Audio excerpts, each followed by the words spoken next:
Hey guys, so it's Britt from Wevolve, and I'm here today with a super fun ultimate healing Q&A. So these are some really interesting sort of answers that I came up with to some really common questions that I get.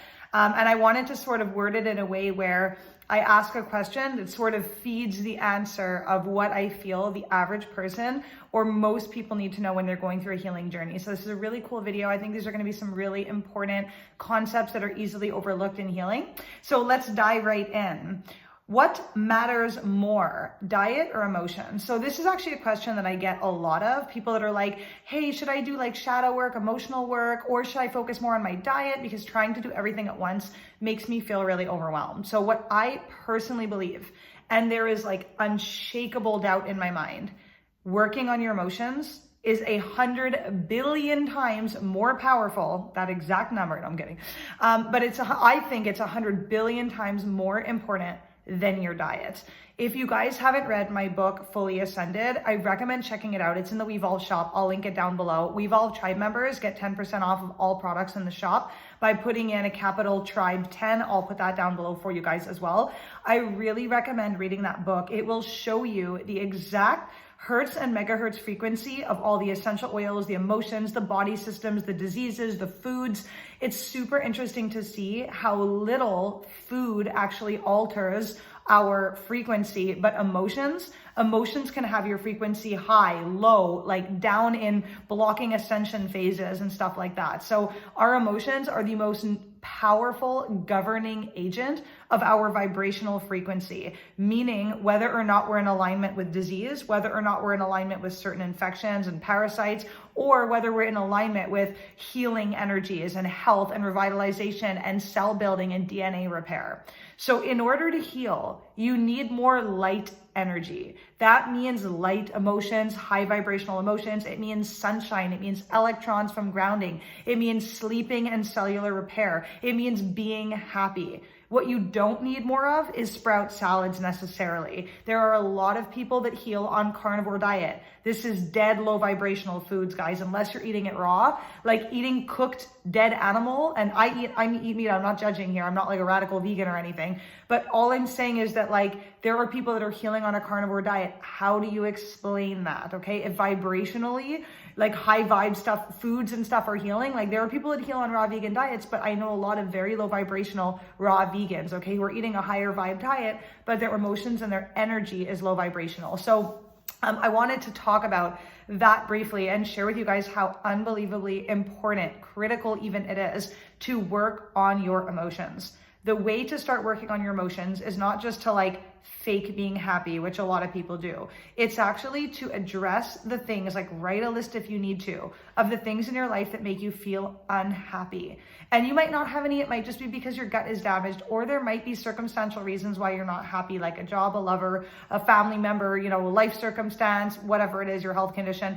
And look at ways you can actively mitigate those things, like get rid of those people, start on a healing protocol that makes you feel like you're going to get somewhere with your health. You know, do things like that make you feel better. What are hobbies that you like? What are things that will make you laugh? What are things that will bring you joy? Do you spend enough time in nature? Looking at all of those factors will make a really big difference in your overall health and your vitality, okay? So our emotions are really important.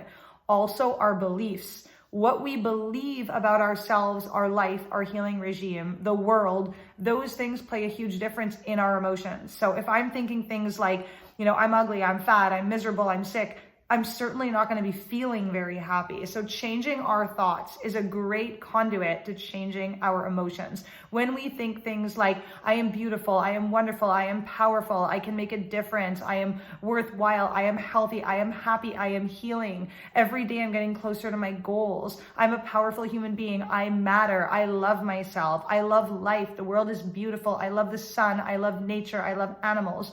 When we think about thoughts that are high vibrational like that, basically that make us feel good, which is what high vibrational is, it's the positive emotions, then we will be in a positive emotion energy, and disease does not exist in those frequencies. You guys can see in Fully Ascended, it's really cool. You can cross compare like essential oils and how to use them to raise your frequency out of disease, the different disease states and the different types of infections, even like candida infection starts at 55 megahertz. Like if you look at emotions like joy and love that are very high vibe, you realize how quickly you can actually increase your frequency out of the Candida frequency just by having higher emotions. Like you can completely pull yourself out of it. And Candida literally does not vibrate, cannot resonate or be in alignment with you or your body if your body is high vibrational. So our emotions is the most important thing. Like, this is science. This is not foo-foo shishi. This is not me saying that. They have literally studied water, where people are happy or sad beside water, and they've looked at the molecular difference.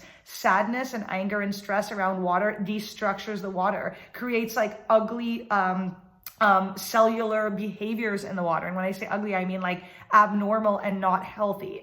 So our body is 70% water. We are literally a bunch of cells floating in a water medium. So if you think negative thoughts or you have negative emotions on a regular basis, like I did when I was sick, like, you know, everybody hates me and everybody's mad at me and everything sucks in the world and I'm so depressed and I'm so sick all the time and everybody's healthier than me and my skin is so bad, and all this stupid negative thoughts that I had all the time, every day, pervasively, like I'm in so much pain, I'm in so much pain. All I did was think things that, yes, were my reality in that moment, but were actually like keeping me in that reality, right? They were keeping me vibrating at the frequency that literally made IC possible, IBS possible, thyroid tumor possible, hypothyroidism, Hashimoto's, horrible acne, right? Like hair falling out, hair not growing. Like my body was just in a really bad place. And I was eating even healthier than I eat today. The difference is my thoughts and my emotions. And no, it's not because I healed my gut. I've had many moments since then where I've had government stress and my gut got damaged, where I've tested protocols on myself and completely damaged my gut. Like there's so many times where I've like got poisoned in 2020 by a biocide and killed my entire microbiome. Like I've done so many things, and so many things have happened to me since my healing journey that have sort of set me back in a way or another. And the way I pull myself out of it is through deliberately choosing to think thoughts that are more grateful, that are more like high vibrational, that are more love-based. You might not be healthy in this moment, but what you can do is look at your life and appreciate the sun. What you can do is look at the flowers. What you can do is love your pet fearlessly. What you can do is look in the mirror and tell yourself what a beautiful person you are. What you can do is take steps every day to be grateful for the food you eat, for the house that you live in, for the friends that you have, for the breath that you breathe, for your body organ systems working. So you don't have to be in perfect health or completely beautiful in this moment or the healthiest, fittest you've ever been, or have your dream job or your dream partner or your dream apartment or your dream country or your dream plan to be happy and grateful. I had to learn to be happy and grateful when I was fat. And yes, I was fat. You guys could look back. I was totally bloated and edematous. I had to learn to love myself when I had cystic acne all over my face and seriously didn't look good at all. Okay. I show pictures of people and they're like, that's not you. Like seriously, there were times when I looked like a bloated blimp. Okay. And you know what? I still got love on my YouTube channel. People still wrote me beautiful comments. My family still loved me. Guys still were into me and I still had dates and stuff in those times.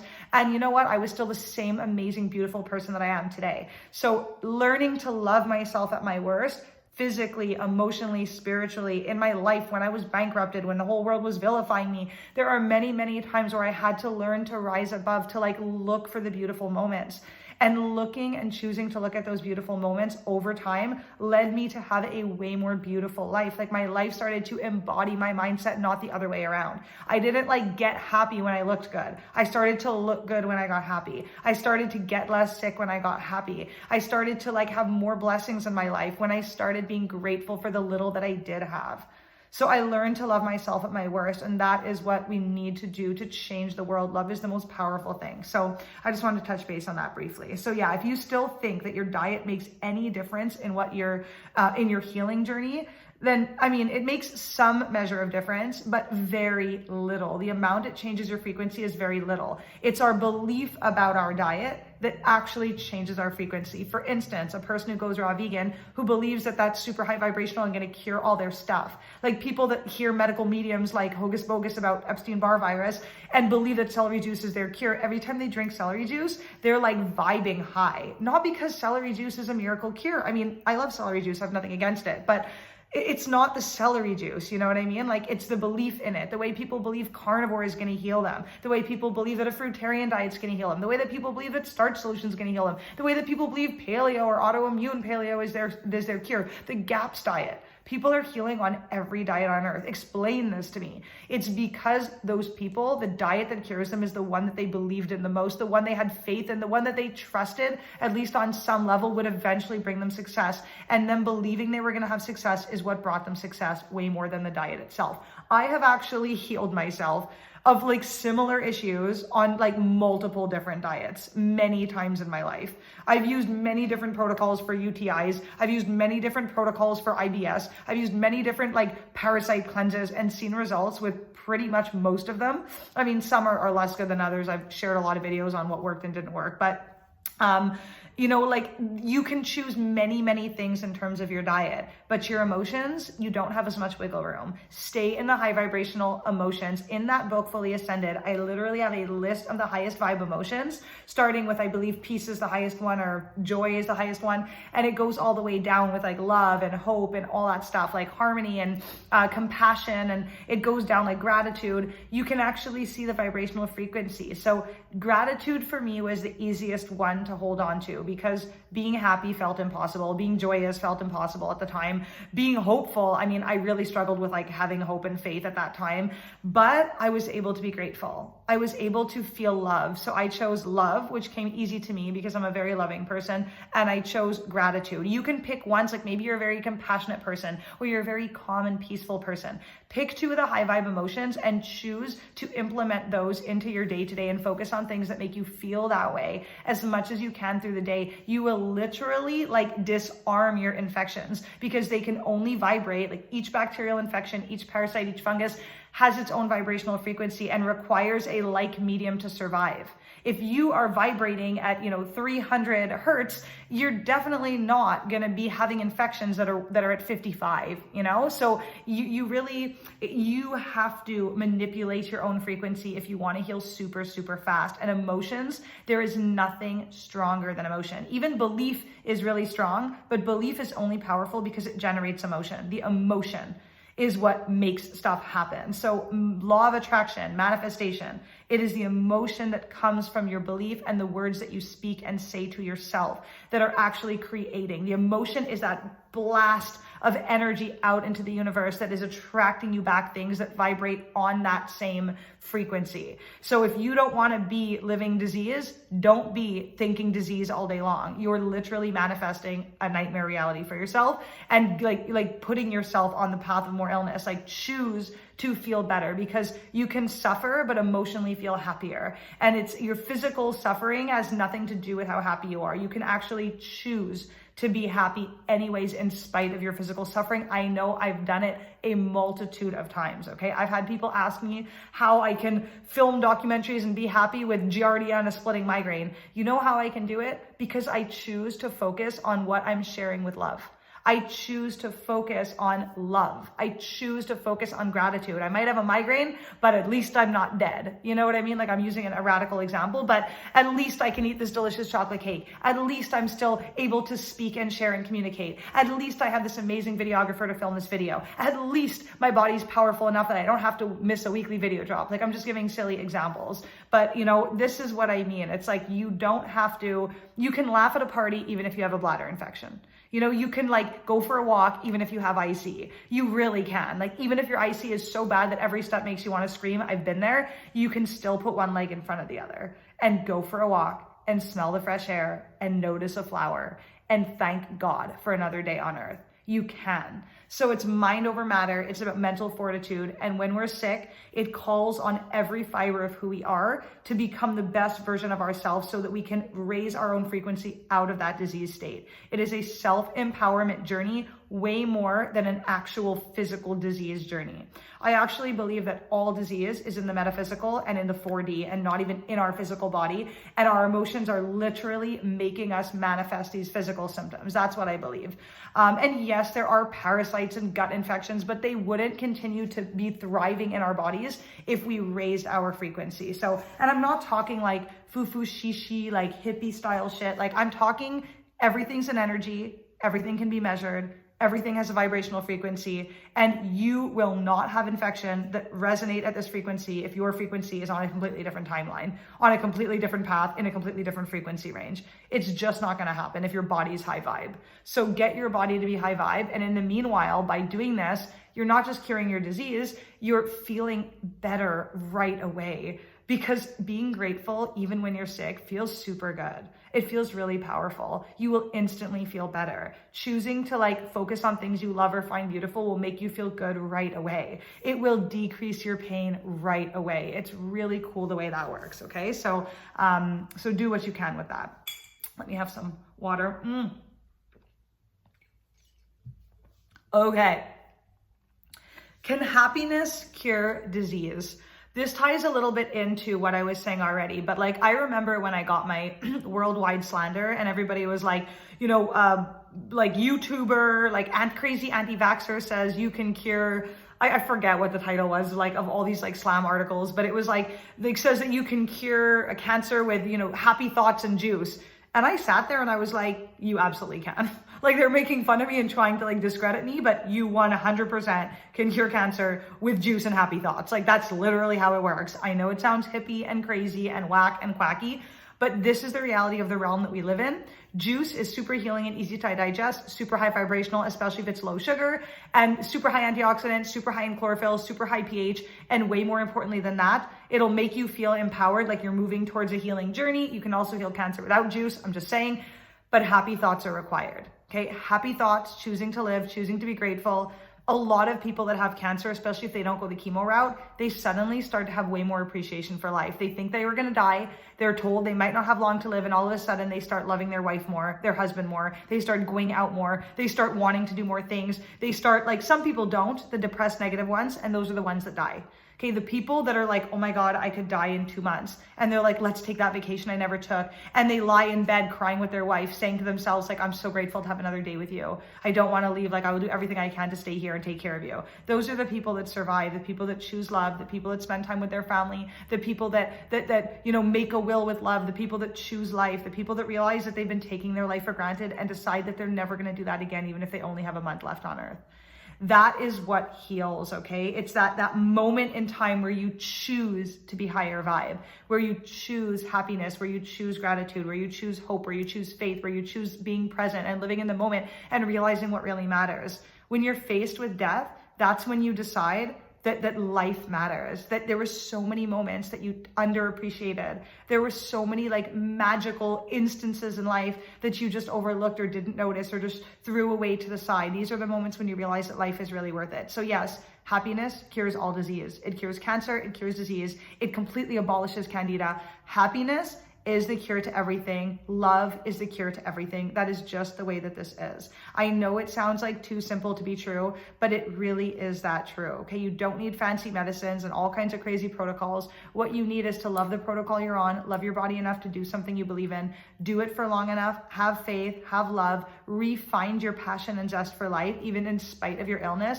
Learn to be happy and grateful in spite of your suffering. And I promise you, on my life and yours, that you will heal, okay? That is the way our world works. If you want to heal and you believe you can heal and you take active steps that you believe in towards your healing, you will get well. So the answer is yes. What is the best cure on earth? A lot of people ask me this. Is there one cure for everything? What's the best cure on earth? If I could choose one cure, I mean, you guys know if I were to name, I have videos actually, like my top 5 or 6 things or whatever for healing and like healthy hacks and for all that kind of stuff, for like healing protocols and, you know, the water cure and fermented food and sort of the list of stuff that I talk about even in the 30 Days to Conquer Your Health course that are like foundations for healing.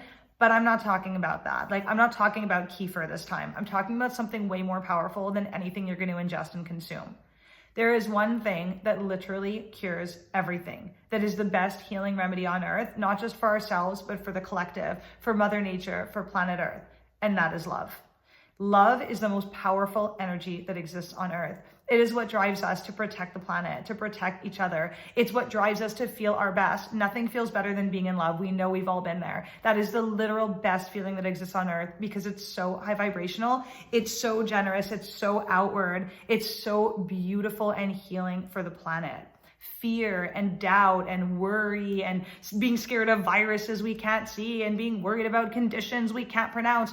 All of that stuff is literally the opposite of love, and it always makes us feel bad. Love is the healing elixir. It really is. I have seen it. Miracles have happened, okay? People have healed because of how much they love Jesus and that they believe Jesus is coming down and curing them. And I'm not making fun of people like that. Like, that's love healing, okay? That is the power of God and the universe and the divine, of our belief systems, of the innate inner beauty that exists inside all of us, okay? That inner like fire of life, that vitality, that power that we all have.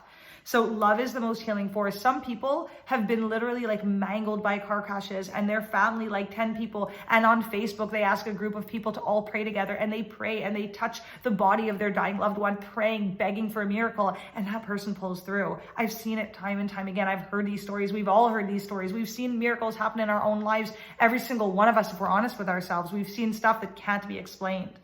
Love cures all. Love makes a woman lift a car that's 2 tons to pull a baby out from under. A woman that weighs 120 pounds with skinny arms like me, okay? Stuff like this happens. That's the power of love. It's actually supernatural. It is magic.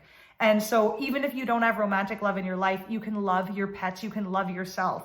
Like, there are moments where I walk down the street and I see like a beautiful tree and I feel like I'm bursting with love for it. There are moments when I see even like a dying bee that got poisoned because of pesticides, and like my heart breaks for it and I feel so much love for that bee. Like, there's just moments where I've literally healed my pets. Like, I had a cat that was dying and wasn't consuming anything I was trying to like heal it with, and I literally laid there on the floor with my cat for 48 hours and just like put my hand on his paw while he was like in so much pain, trembling with like kidney disease and blocked ureters and all kinds of stuff, and I literally like breathed love into him. I have done this. Like, I have touched people's body and sent them so much love that they tell me their like pain goes away. And I'm not magic, I'm not special, I have no special psychic powers, I don't do Reiki, none of that stuff.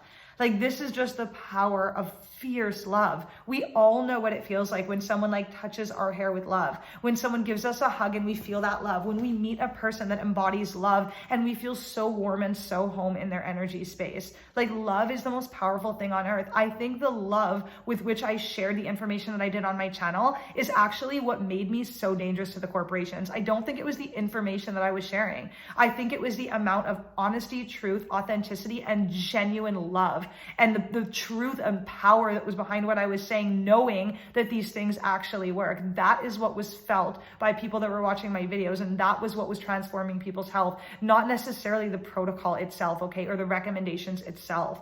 It's that hope, it's that faith, it's that love. So love is the best cure on earth. It is. So focus on things you can love. Focus on being around things that love you. Focus on loving the planet. Focus on loving yourself, your body, your organs, your disease, everything. Love every good, bad, ugly, awful, and wonderful and weird thing about yourself, and watch as your entire body transforms. Like, love literally changes the structure of water. It changes the frequency on the entire planet. Ascension is love. The ascension process is moving more towards love and high vibrational frequencies. It's embodying a happier, higher vibe, more loving energy. It's moving towards unconditional love. So love is the best cure on earth. And guess what? Love, feeling love, sharing love, giving love, making love even, all of these things are the things that feel the best for us too. So while you're healing yourself, you're also just going to be feeling amazing. So go out there, play with pets you love, touch trees you love, look at photos you love, watch videos that you love, listen to people that you love, spend time with people that you love, meet people you love. Like think about the towel that you love after you shower. You're like the sheets you feel so good sleeping in, how grateful you are for the food you're eating, how much you love your dinner. Just focus on love. It makes such a difference. Put love in all your water. Put love in all your food. Put love in all your clothing. Put love in every supplement you take. Take the time to harness and create love in your life. I'm telling you, you will be literally living your dream life. It feels so good to be in love with your life, and it's a choice you make to put the effort to feel love for everything in your life and every precious moment that you have here on earth. So make your life magical. I'm telling you, it is such a wonderful healing thing. What matters more in health and fitness, diet or exercise? 100%, hands down, when it comes to fitness, diet matters more. Exercise is important, diet matters more.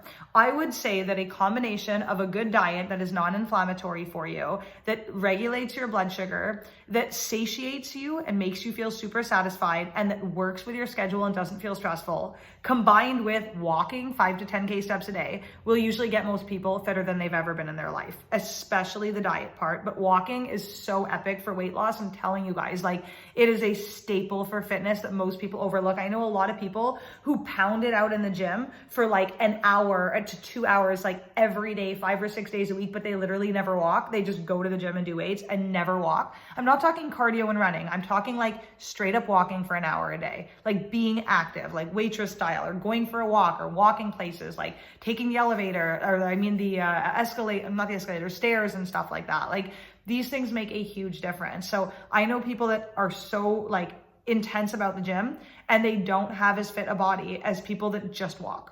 So walking is a low stress, amazing, non-hunger inducing way to move your body, move your lymph, feel good, regulate your metabolism, get your digestion moving, burn some calories, though that's a less important and relevant thing because you're not burning that much really. Walking 10K, maybe like 200 calories. I don't know how much that is, but like, it's not really that. It's more like what walking does for your physiology. It is so good for us. But food wise, I would say that the average person with like fitness goals is better eating a low glycemic, lower sugar, lower carbohydrate diet in general, combined with walking. Like, that would be powerful, but diet is way more important. You cannot outrun an excessive inflammatory diet. And I'm not talking like excessive calories, because I have been some of the thinnest I've ever been in my life when I'm eating a huge amount of calories, and I've and a huge amount of like fat and tons of food and even tons of carbs, compared to when I've been on restrictive diets, fruitarian diets, eating tons of like low fat foods and all kinds of like salt restriction and like weird stuff like that, protein restrictions. Like, I have had way better results in terms of my fitness and general appearance eating a moderate balanced diet that is like calorically sufficient and walking and being happy and eating like blood sugar balancing foods than like eating like tons of dates and tons of apples and 49 bananas and rice all day long. Like, these things don't really satiate you and don't really give you all the nutrients you need and are not blood sugar stabilizing. At least they were not for me. Some people might find that works really well for them. I know very fit people who eat like a high carb vegan diet, and that's great. So it's not about a specific diet. It's about basically making sure that you're eating a diet that stabilizes your blood sugar. For the average person with today's average damaged microbiome, this looks, whether you're vegan or animal-based, doesn't matter, or both, or omnivore, or any mix of the above, you're looking at a diet that consists of a protein, so like sprouted beans, sprouted nuts and seeds, nut and seed butters, healthy fats, coconut oil, olive oil, avocados, nuts and seeds, this type of thing, and green vegetables or low carbohydrate vegetables. Okay, that's the general idea of what the basis of the diet should be. To that, you can throw in some quinoa, you can throw a baked potato, you can add some meat, you can do whatever you want. But the general idea is that you want to eat a diet that's based around protein, animal or plant-based, vegetables, low sugary vegetables, and healthy fats. That is going to stabilize your blood sugar, make you feel super full. I know for me, if I don't eat enough protein in my diet, I'm hungry all the time. There are days when I wake up and I have pancakes, okay? Maybe there's 1 egg in like the 12 pancakes I eat. And I'll have pancakes with maple syrup, with fruit, with yogurt, with an orange juice, okay? On those days, 3 hours later or 2 hours later, I'm super hungry and I want to eat all day long. There are days when I wake up and I make an omelet with guacamole, or I'll wake up and I'll have like leftover like a stew from yesterday. I'm like full the whole day after, literally. Like, I'll have like chicken and vegetables and avocado and rice or something, and I'll be full the whole day. But if I were to just have the rice and vegetables, or even rice, vegetables, and avocado, I'm hungry, okay? So you have to find what works for your body, and mastering your diet is the most important thing. For me, I'm not on like a fitness journey. I mean, I'm recently starting to work out and all that kind of stuff. I definitely would like to get more fit. I'm not very consistent with it. I've been to the gym like 1 time, but my goals are not really like fitness as much. They're usually always health and finding balance. But if I wanted to make fitness a priority for me in terms of diet, I would definitely do like a more keto style diet, but not really keto, like making sure you get 80% fat. Like, all that is, I'm not going to like be counting macros. It's not my personality, but I would be eating like like chicken, quinoa, vegetables, and avocado, let's say with like olive oil. And sometimes I wouldn't even have the quinoa maybe because I find like keto style meals, or like I have tahini salad with maybe like a little bit of plantain with like chicken breast or chicken thighs or something with like a ton of olive oil. I don't know, this kind of thing. Okay. So, like I'm a person, I pretty much drink olive oil. Like I love olive oil. I probably put like 4 tablespoons of olive oil on every single meal that I eat. I just love the taste of olive oil. Everything has it on it. People are like, what are you doing? I'm just like, olive oil sauce. And that's just me, and that works for me. I love eating a lot of fat. Okay. I'm the person, if I'm eating meat, I'm eating the huge chunks of fat that are on the meat. Like I just love that. I'm like super into fatty stuff. If I make rice, I'm dousing it in oil. If I make quinoa, I'm like dousing it in oil. If I'm making oatmeal, I'm dousing it in nut butter. Like I just love fatty food. For me, it's like the most delicious and most satiating of all foods. I love it. It really makes me feel satisfied in my diet. It helps my skin. It helps my hormones. Like I feel great eating that, but you'll have to find a diet that works well for you and what like works well in your body. You know how your gut feels, your digestion, how your satiation is, how your cravings are, like, but you want to eat a diet that keeps your blood sugar low.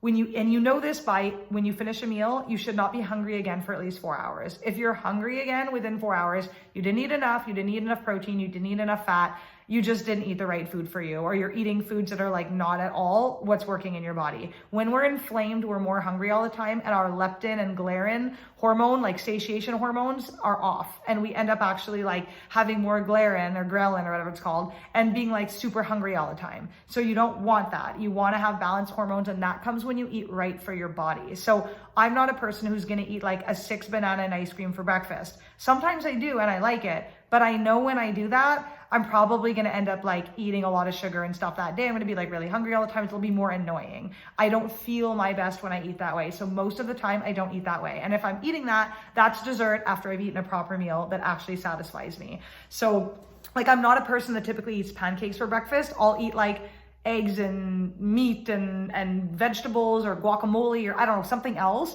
And then I'll have some pancakes after, okay, if I want for sweet. So it like tends to be more a dessert than like my main thing. And I actually eat a good amount of pancakes because I'm obsessed with real coconut pancakes. Oh, my mom actually made pancakes this morning and I had that too, but excuse me, I'm choking on my saliva. All that to say, diet matters more, okay? I sort of digressed and went on a tangent. What matters more, sun or grounding? Both are super, super important. I would say if I absolutely had to choose, I can't. They're equal, guys. They're equal. The sun is the provider of light, the builder of mitochondria, the healer of your DNA.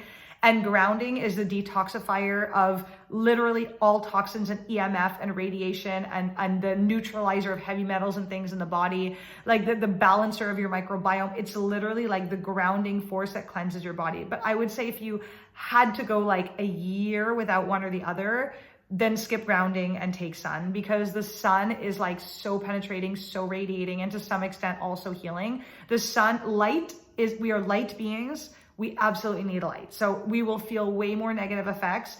I mean, I went years without grounding before I knew, like, I think I went decades without grounding, except if I went on vacation or something. Like, I never, ever went outside, even in a park, without shoes. I was always wearing shoes. Like, I didn't even think grounding was a thing. It wasn't the thing. And I didn't die. But sunshine, when I lived in winter climate without sun for months, I mean, I got so depressed. So the sun, I think, is a more powerful force than grounding alone if you had to choose. But why would you choose? Why wouldn't you do both together? It's just the elixir of life. So yeah. What matters more, sleep or stress? So both. You don't want to be stressed all day long, but I would say it's way easier to control your sleep than it is to control your stress. And you're way less likely to be stressed if you're sleeping enough. So I would focus on optimal sleep. Optimal sleep will make you crave healthier foods, make you have more energy, make you want to exercise more, which are all going to help you to manage your stress. You're going to be less overwhelmed, have less cortisol, less adrenaline, less overall adrenal burnout, which causes a lot of stress. You're way more likely to be digesting well, to be eliminating properly, to be repairing properly, to be detoxifying properly, to be healing properly, all of which downregulates your inflammation. Therefore, you're less likely to have cellular and internal and microbiome stress. And that also helps with your overall life. So if I had to choose stress or sleep, focus on sleep. The stress thing will come afterwards. But if stress is your biggest thing in your total stress case, you're already sleeping amazing, then obviously focusing on stress management is going to be more important for you. And I have a lot of videos on that, so I won't go into too much detail. But I would say that definitely focus on optimizing sleep. All of the repair happens when we're sleeping. All the healing happens, all the magic happens when we're sleeping. So you want to sleep enough. Take it from me. I'm a person who doesn't sleep enough, and I definitely feel it. Okay, last night I went to bed at 9:30 and slept a solid 8 hours for the first time in 2 years. Like literally, I just did a video last week where I talk about how I don't sleep enough, and I finally slept a solid 8 hours, and the difference today is insane in how I feel. Okay, like insane, just one night. And I actually feel best on 10 hours, so I got to work my way up to that. But get your sleep in order. Everything else in your life will fall into place. I'm telling you, it's just like the best thing on earth. What matters more, cleansing heavy metals or killing parasites?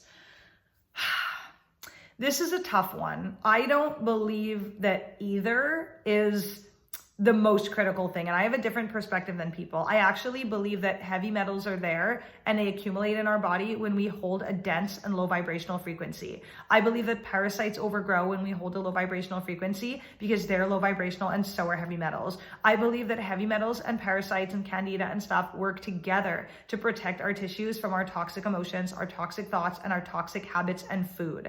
I think when we clean up the diet and we eat nutrient-dense mineral foods, which I talk about in the 30 days course, all about diet. You guys can check out my perspectives on that. I have so many videos about my personal eating regime and what I recommend for people in the weekly video drops too. So I won't go too much into detail about what high vibrational foods I'm talking about. I do have other videos on that you can watch. But basically, I think that when we work on our emotions and we work on our energy field, our power and our microbiomes through fermented foods and things I talk about in Fully Fermented in the resource vault, which is free for you guys here. If you haven't read it, please do. It will literally change your life and your microbiome, making you feel so much happier and healthier right away. It will also downregulate inflammation, help you get heavy metals out of the body automatically through having a healthy microbiome, help you bioaccumulate less heavy metals by helping your digestion be better, therefore your mineral absorption be better, and it will automatically kick out and create harmony in your microbiome by suppressing parasitic overgrowth, which only happens in the absence of a diverse microbiome. So it corrects the lack of diversity in the microbiome. And that is probably the most powerful thing you can ever do for your health physically, apart from emotions and the other things I talked about in this video. But I would say that they're both equal, but more important than either is raising your frequency through increasing your emotions, which I talked about in point 1 in this video. If you haven't done that and you skipped here, please go back and watch it. This is one of those videos where I think everybody should watch the entire video. There's so many interesting points in all the stuff I'm saying, and a lot of it ties in together. So please go back and watch the beginning, the very first point in this video if you want to learn more about that. But basically, mineralize, heal your gut microbiome, and increase your frequency through emotions. And this is automatically gonna completely eliminate your parasites, or at least have you not feel or notice anything negative from them. And it will decrease the heavy metal load in your body automatically. So I would focus more on that. In terms of how to detox heavy metals and get rid of parasites, I have a lot of videos about that, but you're never gonna heal your health issues if all you do is kill parasites or all you do is try to get heavy metals out. Those are literally like super small stuff that is not the end of the world, that everybody focuses on like, oh, you have to do that, you have to do that. But the people that heal, they do a lot of things, not just heavy metal detox and parasite detox. They address their emotions, they do shadow work, they do healing, they do grounding, they take sun, they sweat, they detox, they go to the gym, they eat healthy food. All of those things contribute to health. It wasn't like the zeolite they took, you know what I mean? So not saying you can't do those things. I have videos where I talk about how to detox heavy metals, but fixing your microbiome, living a healthy lifestyle, doing the things I recommend in 30 Days to Conquer Your Health course, decreasing your load of chemicals and all that is more important than either of these things. So don't stress like, which one is better? Should I kill parasites or should I deal with heavy metals? You actually want to just learn how to adopt a healthy mindset, healthy habits, a healthy life. Learn to be happy, learn to appreciate every single day, and you will heal. So it really is that simple. What is the fastest somebody can heal? So the truth is that people can heal instantly. You can heal a stage 4 chronic illness instantly. That is the power of the human body. You can actually heal it energetically instantly. How long it takes your body to catch up depends on how precisely you can hold a high vibration. So there are people that believe, like I don't know if you guys heard the story, but there's this like Bible, not in like somewhere in the Midwest US, and it like leaks some special oil. And there are people that go from all over the world to get a drop of this like Bible oil put on their forehead or on their stomach that they believe is like the cure elixir. People literally go there, they get a drop of this oil, and they're permanently cured of whatever they have. At least the people that believe that this oil is magical. So how do you explain that? Is it the hands of God that came down and touched that person? Or are the hands of God touching every single one of us? And we have the power within us to decide to tap into that energy of healing. You can raise your frequency right out of resonance with whatever disease you have super easily. Go back to point 1 of this video where I share exactly how to do that. Super, super important stuff. But if you do that, your disease no longer exists. Like you can actually completely stop any illness in its tracks by just changing your beliefs, your thoughts, and your emotional frequency in that moment almost permanently. It's like ending a cycle of resonating with the disease that you have. So that can happen right away. Is that what's gonna happen for most people? No. I was not able, in the state I was in with the amount of emotional and trauma, to do that in one moment and one instant. That's why a lot of people that have spontaneous healing, they usually believe something outside of themselves is healing them. I don't believe that's as powerful as an experience though, as you healing yourself, which is truly transformational and just mind-blowingly empowering in a way that I cannot explain. So I always recommend doing the work yourself if you can, because even though it's a slightly longer journey, you can you can really feel the magic of it. You'll have so much faith going forward. If ever you get illnesses again, you'll have so much belief in your body, in the universe, and just the power of your own mind. Like you'll feel so empowered. It's definitely worth it.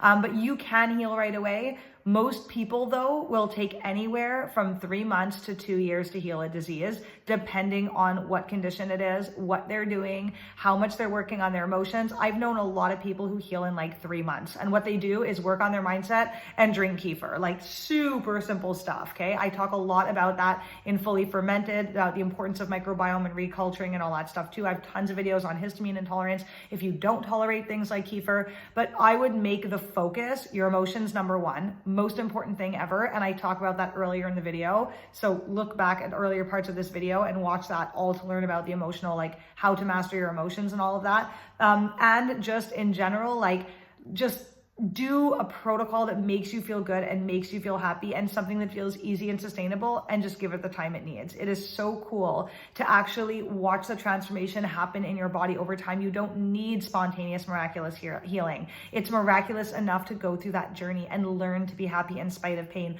learn to be the best version of yourself, learn to be a happy person, learn to analyze all of the things that might have led to your disease and change your life radically, transform your entire human experience. Like, this is pure gold, guys. It's pure magic. There's nothing like it. I'm telling you, there's nothing like it. So yeah, just focus on the journey versus the end result. You know, that's what I recommend for people mostly. Okay, sorry, I closed the tab where I had this information. So what is better, intermittent fasting or prolonged fasting? This is a hard question to answer. I would say for the average person, intermittent fasting is super important. But if you want to get the max out of your intermittent fasting, don't fast like for a 16-hour window every single day. Better to fast like 20 hours one day, 16 hours the next, like 18 hours the next, 16 hours for 2 days, 20 hours for 1 day, 14 hours for 2 days. When you trick your body, you actually get way more benefit because you never really put to work the law of efficiency, where your body just like starts finding ways to minimize energy, minimize like expenditure. You actually get the most out of your autophagy and the most out of like the stress response of the body that helps your body to adapt and become more metabolically flexible. So you actually help your body be stronger, similar to the way like an ice bath does and stuff like that, by adding minor stress. When your body doesn't know what to expect, you get better results in exercise, in fasting, in food. If you eat the same omelet every day for the entire month, eventually your body will find ways to like lower your metabolism, lower your expenditure, lower like, you know, self-preserve stuff, and like digest it more efficiently and do all of those things, which in a way can be a good thing. But generally speaking, if you want to see like transformational results from fasting, which I'm guessing this question is about, it's better to do intermittent fasting that's a bit inconsistent versus a prolonged fast. If you have very serious chronic illness, a very life-threatening infection, then prolonged fasting would probably be a lot better. Or prolonged fasting, but like on liquids and greens and that kind of stuff, could be more transformational. But I do not recommend water fasting without salt. Something like the water cure, I have videos on it, would be what I recommend if you're going to do a water fast, or even like snake juice fasting. You guys can look up that guy. I actually have a video where I talk about that too. You could look it up in the platform, what snake juice is and stuff. But an electrolyte like fast on water would be way better for a prolonged period of time. And I don't really believe in like 40, 60, 100 days, like, you know, these long fasts that people have done. I mean, no one really water fasts for 100 days anyway, but like, I think that it's a lot more powerful to do like a 7 to 10 day fast multiple times and just have a healthy lifestyle and ground and take sun and do the other things. So yeah. What's better, vegan or omnivore? My opinion is that an omnivore diet is better. I've been vegan. I've also been more animal based. I've tried every type of diet that there is pretty much. My personal belief is that a diet that includes as many different foods as possible that you can obviously tolerate, that includes both animal and plant foods, is going to be far superior for health than a plant exclusive diet. That's my belief. It doesn't have to be yours. But yeah, that's my final answer. What is better for Ascension? And this is the last question in this video, you guys. What is better for Ascension, meditating or shadow work? I have a very good video about shadow work. If you guys haven't seen my shadow work video, I'm going to link it down below for you. Please watch it. I think it will change your life. Shadow work has literally transformed my life, my appearance, my business, my relationships, my happiness, given me a massive physical glow up. Doing shadow work has transformed my relationship with my family, and I still have ways to go. But doing that internal work and healing my traumas has been way more powerful than meditating ever could be. In fact, I have not been a regular meditator or even a meditator period at all throughout my healing journey. Meditation is not something I've really ever done a lot of, at least not consistently enough to say that like meditating made a difference. And yet I was able to heal chronic illness, transform my life, transform my appearance, help so many other people. I'm not saying not to meditate. Meditating is very, very powerful practice, and I do plan on doing more of it. But more important than that is shadow work. Healing your inner child, learning to love yourself fiercely, learning to forgive others who have harmed us, learning to understand your triggers and why people trigger you, learning to understand the mirror concept on earth, learning to understand that we're in a simulation and that we manifest our reality and that people are there for our highest good. Asking ourselves why we feel the way we do and taking radical responsibility for our reactions to things and the energy that we put across in the world, becoming the best version of ourselves, learning our shadow, embracing our shadow, releasing our shadow thoughts, learning to appreciate all of the different aspects of ourselves and getting to truly know ourselves. That is the most powerful thing that you can do if you really want to ascend spiritually, if you really want to advance in terms of your spiritual growth, if you really want to feel happier, live a better quality life, take more control of your life, and not be swept away by emotions and triggers and other people and all of that. I saw a video, a podcast, or read a book. Like, I don't remember where I heard this. I'm going to try, I'll link it down below if I do remember, but I don't think it's that important anyways. I remember hearing or reading something where they literally said that if you're the type of person where people can say things, do things, or, you know, trigger you very easily and you get like very emotional, like if someone can piss you off easily, if someone can frustrate you easily, if someone can insult you easily, if someone can ruin your day easily, if someone's judgment can make you feel bad very easily, you know, if you don't hold strong in your energy, then your energy is cheap. The person was basically saying that means you have cheap quality energy that is easily manipulatable. You don't have a strong quality, established energy in your field. You literally are like an umbrella and anybody can manipulate you. So it's very important to do the shadow work so that you can understand yourself, so that you can understand the concept that other people are living their own reality and projecting onto you, and that it has very little to do with you. And doing the inner work, asking yourself when you're upset, what it is about you that's unhealed, what it is about you that you can change, what it is about you that might have shown up in a way that affected that person, what it is about you that makes you choose people that are maybe toxic for you if that is truly not a good person for you that triggered you. Shadow work is so important. How we show up in the world, the way we present ourselves, why we tolerate jobs we don't like, why we tolerate relationships that don't make us feel good, why we tolerate family members who abuse us, or work colleagues or bosses that abuse us, or whatever it is that's going on for you in your life specifically. Like, getting to the root of who you are and why you do the things you do is what gives you the power to radically transform your life, radically transform your health, and build a kind of life that you could only possibly dream about. It is so, so, so pure magic. So I really hope that that helps. I would say if you had to choose, hands down, shadow work without a doubt. Meditation is something you can do after and anytime. It's something you can implement in addition, but shadow work will be the most transformational spiritual tool that you will ever do in your entire life, I think. It definitely changed me so much. It mainly changed the way I show up in relationships, the way my interpersonal dynamics are with pretty much everybody in my life, the way everybody else treats me. When I did my shadow work, everything in my life got better. And I couldn't even actually believe the overnight radical transformation when I realized that I'm actually the person who's creating this entire reality. So I hope you guys enjoyed this video. I love you guys so much. It's actually my sister's birthday. It's her 40th. So we're going to be going out for dinner soon. So yeah, I just wanted to send everybody lots of love and wishing you a beautiful week, and I will see you soon.